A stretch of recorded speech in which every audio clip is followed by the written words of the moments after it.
Great to see you all, and I'm pleased to know that this is actually timer down here. I thought if I was saying something wrong, I was going to get trapdoored and sent out of the building or something. Good morning, everyone. So, Silicon employees, AGENTICs. If you go back to 2001, the largest port in the Western Hemisphere, Los Angeles Port, had over 100 ships docked outside the port. And on those 100 ships, there was over 500 containers. And those 500 containers over the course of a 3-month period was costing the US economy $250 billion. A massive challenge. And the challenge was so big that at that point, President Biden stepped in and said the port had to operate 24/7 in order to start to clear that backlog. The challenge wasn't physical. And actually, operating 24/7 didn't make the slightest bit of difference. The challenge was the cognitive overhead and understanding where do all of these different ships, where do all these different containers, where do they come from, what do they contain, and where do they go? The planners in the port didn't have the cognitive power to be able to analyse that huge quantity of data and make sense of what they needed to do next. And that crisis created an incredible opportunity for them, because at a point when the unions were really aggressively opposing the majority of changes, it actually created a scenario where they could introduce AI to make sense of all of that massive quantity of data. So within a relatively short period of time, they moved from not knowing what to do in this incredible, massive volume of data, massive economic issue, to a world where they were able to get real-time intelligence on where those containers needed to go. They were able to get 3-week and 6-month predictions on what was going to happen next. That's not a one-off story. The Department of Planning in Honolulu, 2001 again, they had a fairly consistent number of applications that were coming in, around 7,000 per year. But that 7,000, that backlog, grew very quickly to 12,000. Why did it grow? Well, it was nothing to do with any change in the volume that was coming through, but they had a couple of massive structural issues. One of the issues was they had massive churn among their employees. A second issue that they had was a lot of the applications that were coming into the department weren't very well formed, but it was consuming a huge quantity of the time of the expert planners in the system.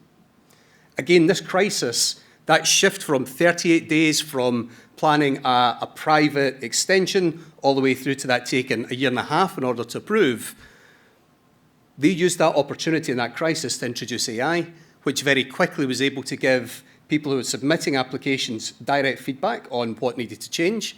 It was able to give back time to the planners who were able to get on top of the backlog and make a significant change. You come closer to home, British Airways.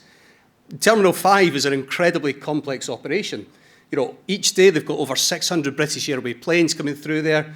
On busy days, they're tracking about 140, 150,000 people coming through there. Incredibly complex and very, very volatile scenario. Anything from weather in a different country to somebody left something on the tarmac, all creates huge quantities of downstream challenges. And again, what British Airways found over a short period of time, just a couple of years ago, was that post-COVID, their success, their on-time flights, their ability to keep operating effectively reduced from around 80–90% with the top people in the industry, right down to about 60%. And again, AI was able to take on that cognitive overhead and start to make a real difference. And final example here, and to be honest, within the NHS, there's a huge quantity of examples that you could pull out, but one that I think is really meaningful is around stroke patients, stroke victims. And when they come into the NHS at the moment, you know, obviously there's an incredible increase in diagnostic imagery to be able to diagnose and make sense of what treatment pathways people need to go into. However, there isn't a corresponding increase in the number of clinical radiologists that are able to make sense of that imagery. Again, that cognitive overhead, that human bottleneck, that's something that AI was able to step in, make a significant difference with, and reprioritise the types of care and the order of care that was provided. A couple of things you might notice about these. Firstly, they're all dealing with human bottlenecks, cognitive bottlenecks, massive complex volumes of data, massive forms of decisions that need to be made that humans simply themselves can't keep on top of. The second thing that you might notice is it's not novelty. These aren't ridiculous little marketing campaigns to try and attract people. These are things in very complex, heavily regulated industries that are making real, meaningful change to these organizations. And when you think about that, it takes me back to 1998 with the internet. This was McDonald's website back in 1998, and I think it's fair to say probably a bit of novelty. You know, I doubt very much that this significantly made McDonald's. I don't think it shifted the needle very much for them. It's a nice bit of brochureware like most businesses at that time had on the internet. But then you shift forward just a few years from there and you move from single brochureware that just says, hiya, we sell burgers, to a world where we're saying, actually, here's a whole new channel. Why don't you retail through here? This isn't replacing retail as a business. It's not replacing bricks and mortar stores. But what it is doing is adding a significant new channel to an already successful business. You shift forward just a short period of time after that, and suddenly you're getting these significant transformations in business models. You know, things like Spotify, for example, where we've gone from vinyl to MP3 to be able to stream that directly down to your phone, or Netflix, where you're going from VHS, or if you're a bit like me and you remember Betamax, and suddenly you change to MP4 and that's streaming down to your TV. They're fundamental shifts based on the internet. The business model of Spotify and Netflix, they couldn't exist without the internet. That's a very, very different scenario to, here's a brochureware site, did you know we sell burgers? If you think about the time period that it took to go on that with the internet, so around about 98, we've got this, you know, flashy little website. Then suddenly we get the dot-com crash. Anybody here remember a dot-com crash? Yeah, quite a few of us. Absolutely. Was it relevant? Do any of you these days say, oh, yeah, we don't use the internet because of the dot-com crash? No, it's not relevant. And it's the same when you hear people talking about, is there an AI bubble? Are we going to have a crash? It doesn't matter. It's an incredibly powerful technology. It's going to change how we do business. So we can forget that unless you're an investor. Then along comes 3G. We're up to 2004. You've got these new channels, much more significant innovations that are coming out based on the internet. Then the iPhone launches, and that changes things, moves to a much more mobile place. But then you've got Spotify, you've got Airbnb, you've got Netflix, brand new business models that couldn't have emerged prior to the internet. And the way I like to think about these is those very simple applications. They're what we call point applications. You just plug and play. It's a really simple thing in the corner of your business. It could be like plugging in a new lamp in the corner. It's not difficult. It's not hard. It doesn't really shift the needle that much, but nonetheless, you're playing around with the internet for the first time. Then you move on to application solutions. These are things that are starting to become much more extensive. They could be revenue driving, they could be efficiency driving, but these are much more integrated and create much more value for your business. Eventually, you start to move on to these types of systemic solutions. And that's the types of things we were looking at when you're looking at Port of Los Angeles, or when you're looking at Honolulu's Department of Planning. These are much more heavily integrated, significant changes to a business. It changes culture, practice, process, changes business models. The impact when you get to that stage is significantly greater. So it kind of makes you start to think, where are we with this, with AI? Well, you go back to 2022, suddenly ChatGPT launches. It's the first time that people have had access to this kind of broadly misunderstood technology. And very quickly, it grows to 100 million monthly active users. What does that actually mean? Well, these are some of the biggest platforms that existed before then, and how long it took them to get to that 100 million monthly active users. It's an incredible level of growth. And if you fast forward to today, we're in a position where ChatGPT, and remember, this is one of thousands of technologies just now that are doing very similar things. It's the 5th most visited site in the world. There's over 800 million weekly users. And this figure in particular, I think, is incredible, 2.5 billion daily messages. And the reason that's so interesting is that's not 2.5 billion messages, you know, refreshes of a web page or access of an app to send people money. That's 2.5 billion messages exchanged between a carbon intelligence and an artificial intelligence. That's new intelligence added into the economy or added into your business. New ways to engage customers, new ways to find efficiencies and productivity. Now, I'd be doing a disservice if I stopped here. I'm going to show you this, just a little clip from this video. It doesn't relate quite so much to AGENTIC, but I think it does show another aspect of AI that's really progressing very quickly.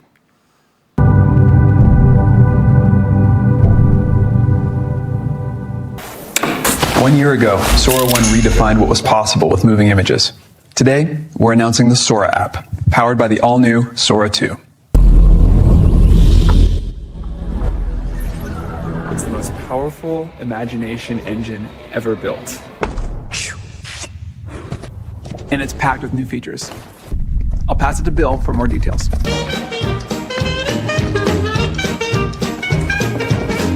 Now, every video comes with sound. I'm going to stop there. I guess you catch the drift. What you were looking at there was all entirely AI generated, including Sam Altman, including the words, including the music in the background and the dancing horses.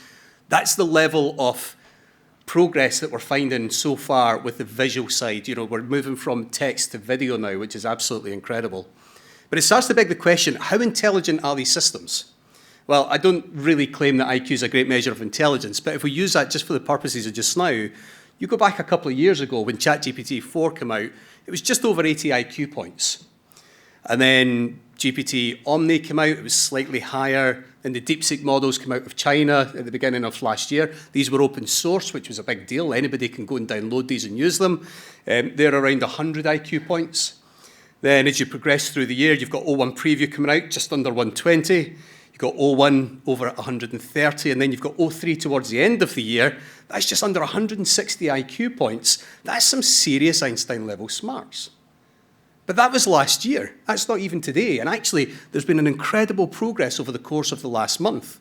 So this is one that I think is absolutely incredible. A business called Anthropic has got Claude Code, which is an environment for developing code. I wouldn't even now say it's a developer's environment, but it's an environment for building code, or if you like, building digital products and services. And as of a couple of weeks ago, it's powered by a new model, Opus 4.6. Opus 4.6 is unbelievably intelligent. There's been no way yet of tracking where it would stack up in that IQ chart. But what I can tell you is when you use it in this environment, it actually builds out an entire team. When you give it the challenge, when you say, I want you to build an app that can do this particular thing, it breaks it down into tasks and then starts orchestrating and spinning out different agents that sit underneath. So you've got one working on the database, you've got another working on the back-end services, another one's working on the front end, another one's working on the design. They're all orchestrating and coordinating across each other and feeding back to this overarching management piece, that management agent that sits atop. It's absolutely incredible. And the quality of this, the quality of what this produces is phenomenal. Now, I'm going to come back to this point about orchestration just shortly, so bear that in mind. But for just now, I guess what I'm saying is we've got all this incredible AI technology, and if we go back to that point application solution mindset, most of you are probably still sitting here. And if you've got any doubt about that, ask yourself, are you still having conversations about who owns the chat interface on your website? Are you still talking about how many Copilot licenses you're going to get? Or actually, you even still talking about, do you think we should do the AI? If those are the conversations in your organization, I'm not an alarmist, but seriously, you really need to move quickly. You really need to move fast because this is changing at an incredible rate. And we're seeing businesses spinning up doing this natively now that are doing incredible things with one or two people in the organization. I guarantee you, many of your customers, and many of your competitors, and you might not even know who these competitors are right now, they're shifting to those application and system solutions as we're speaking. Now, one of the things that we do at Owendale Advisory when we're working with new clients is we do a lot of market research, bespoke market research, based on the strategy that that organisation has. So this gives us an incredible view of thousands upon thousands of applications of AI across the globe. Three of the major shifts that we're seeing are, first of all, AGENTICs and AI in general changes how your organisations think, it changes how your organisations work, and it changes how your organisations are accessed. Now, I've also got corresponding insights into what fundamentally goes wrong. It would be too much. I'm down to 6 minutes for today. So if you want to know more about that, please do come and chat to me later. But digging into these three just now, how your organisation thinks. I think the Port of Los Angeles is a fantastic example of this. Nobody at Port of Los Angeles was made redundant. The planners all welcomed the introduction of AI with open arms because they knew they were swamped and they didn't know what to do. But what it did is it fundamentally changed how decisions were made and how information flowed across the organisation to enable them to do much more with the same employee profile. And actually, over the course of subsequent years, they had a 20% increase in throughput, and again, they were able to address that without a significant change in the employee base. Think about how your organisation works. Many organisations struggle with lots of different data silos and lots of platforms that don't communicate. And then lo and behold, all the SaaS organizations are coming outside. We ship AI as part of our platform. It's all wonderful. Well, it's just another damn, oh, I shouldn't say that. I'll get the drop. I'll be sent through the floor. It's just another pile of silos with AI in that level. The organizations that do this really well come up a level and they start to use AI as a connective tissue across all of these. So you start to make sense of all of the data, all of the platforms, all of the integrations, and you get a single pane into the organization. That becomes significantly more powerful. And then how your organization's accessed. This becomes really interesting. And actually, this is a big conversation with us with Natural History Museum down in London a few weeks ago when they were talking about their website and how can we use AI within the website. And actually, the big question came, why do people come to your website? Turns out they don't any longer. It's only people that donate some cash to them that come to the website to see how it was spent. If anybody wants to know what's happening in the museum or what's the best way to get around the museum or how do I interact with different things in the museum, they're going to ChatGPT or they're going to Claude or they're going to Gemini. They're not visiting the website. So in a world where your business potentially doesn't own that branded interface with your customer any longer, how do you start to expose your services, your information, your capabilities in a way that these types of agents and these types of AI-based systems are able to communicate back to your customers what you're really about? Now, separate to those three, there's been a significant shift again in the last few weeks. Has anyone heard of Moltbook? One or two hands. Okay.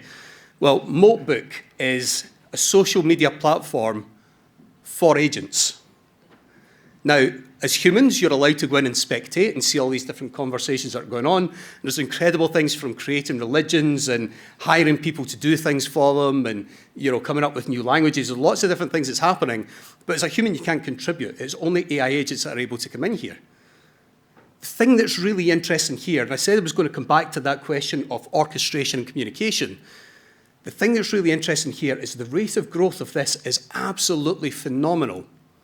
And when I say phenomenal, I mean to the point where humans cannot, in any way, shape, or form, keep pace with the conversations and the interactions that are happening in there. That's incredibly powerful, but it's incredibly scary and dangerous as well. Because this starts to shift us to a world where it's a bit like the Spotify example that I gave earlier. If you wanted to produce a new Right Said Fred album because Gary wants to buy it down at the bricks and mortar store at the weekend, you'd have to make sure that recording's there. You'd have to press new vinyl. It has to go through a big logistics chain. It has to get to the store, and someone in the store has to sell it. Suddenly, when you move to Spotify, if I want to listen to Right Said Fred in the middle of the night, I just go in and I search for Right Said Fred and down it comes. Zero marginal cost of creating a new version of that song. This is what's happening with communication, orchestration, essentially management with these types of things. They can move and interact and make decisions at a rate that humans simply cannot keep pace with. Now, that type of marginal, near zero cost of interaction, think how much time in your organizations is spent on management, orchestration, thinking, coordinating, probably the majority of it. What if you could move to a world where actually the value was the key thing within your organization? Now, we're going to talk more about the ethics and the safety around these types of things, but this is the direction of travel.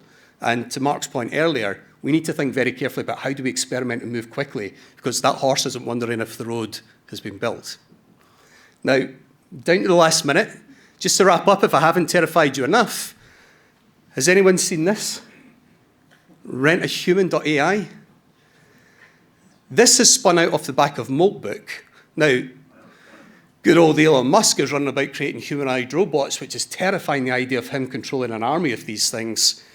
Turns out he doesn't need to, because somebody's spun up a website and humans are volunteering their time and getting paid for executing the real world tasks that the agents are buying their services to do. So if you're thinking, don't worry, just turn the power off in these things, there are actually humans walking about now out there doing stuff for agents and getting paid for it. Absolutely terrifying. So hopefully, you're all leaders in this room. Hopefully what I'm getting across here is this is much more than a technology and data challenge. It's strategic, it's operational, it's cultural. It's only 10% algorithms. It's only 20% technology. 70% people and processes, which is why you're the right people to be thinking about this and dealing with it. Owendale Advisory, we work with senior leaders to help them make sense of this for their industry, their business, their operations, their workforce dynamics. If you want the slides, click here and we'll share them with you later. Thanks for your time.